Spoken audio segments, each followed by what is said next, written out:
Welcome back, internets, to Theatre, Coffee and Critic Hour with me, Piers Corby. And joining me today is Jeff Alexander, one of the most renowned amateur theatre critics in the entirety of the Southwest. And Jeff, it's a great pleasure to have you on the show. Jeff, we found a really interesting new fringe show called Two Ladders, production of, well, that was the production company. They had this really interesting titles: Two Ladders, Wet Paint, Still Not Dry. Jeff, can you talk to me about this fringe show? Yes. Yeah. Well, I think as the title suggests. Yeah. I mean, it's such a great title as titles go. Yes, I think it's up there with possibly the Bible. I think it encapsulates everything, really, that this show has to offer, and that is wet paint. Simply put.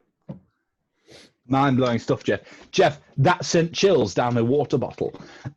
So, Jeff, talk to me about the writers of this play. I mean, is there anything we can glean from their backstory, which might have affected the action as we see it unfold before our eyes on stage?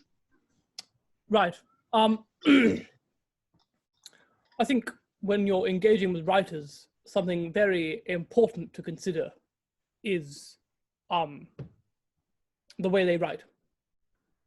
And I think what wet paint really shows is how Roberts and Pulso have really taken hold of writing and have just written.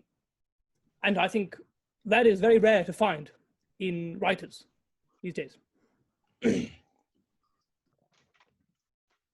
No, I think you're absolutely right. In fact, I think that's a very perspicacious way of looking at it. I think that's a very perspicacious thing that you've just said there. If I may, Jeff, I think that was very perspicacious of you. I mean, when I first came across this show, certainly I thought when this little flat bloke handed me a flyer, I remember thinking, wow, wow.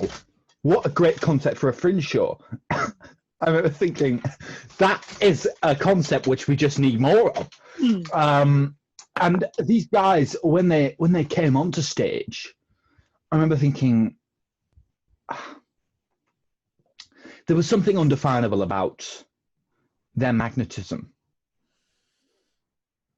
Is that something you'd agree? I mean, did you find the concept of two ladders being two males on stage doing a comedic show as mind-boggling and mind-blowing as I did?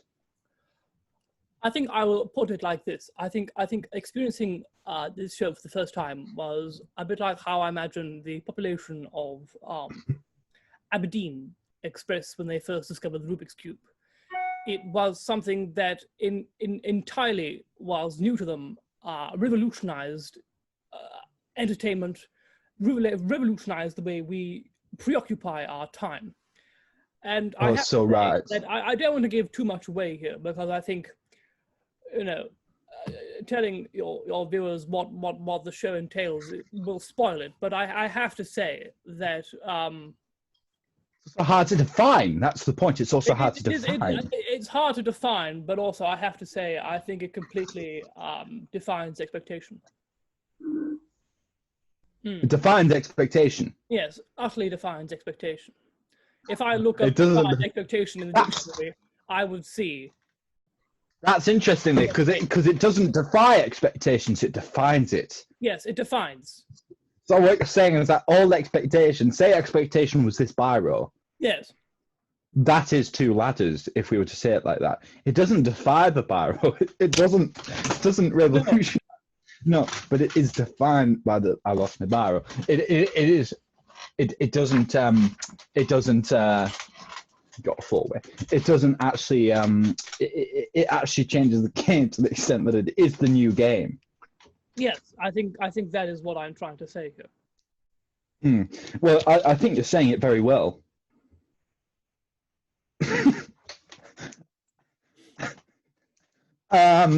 Tell me more about the production value of the show. Did the show bring anything into its production side of things, which totally drew the audience in closer? Well, I have to say that when I read the flyer, and when I saw that they were going to be using a 1-to-1 replica scale of the Titanic, I thought that was just completely impossible. But they have very much thought the impossible possible. So I think that was a great production value. I think also the fact that they walked on stage, because you don't get that anymore these days. People don't just walk on stage. They either jump, skip, roll. But those are mainly... They don't walk. No, so I think the fact that they walked on stage was, I think, very gallant in today's climate. Very brave. Mm. I think what this show did was show us that theatre has the power to move people. I don't think I'd go that far. You wouldn't go that far, cracky. I would. I think I would say that it has the possibility to marginally preoccupy people's minds, but I don't think it has the physical force to move people. I don't think it defines Newton's law. Well, I'm going to have to stop you there because we're running out of time there. Okay. Thank you very much for joining me, Jeff Alexander. Thank you.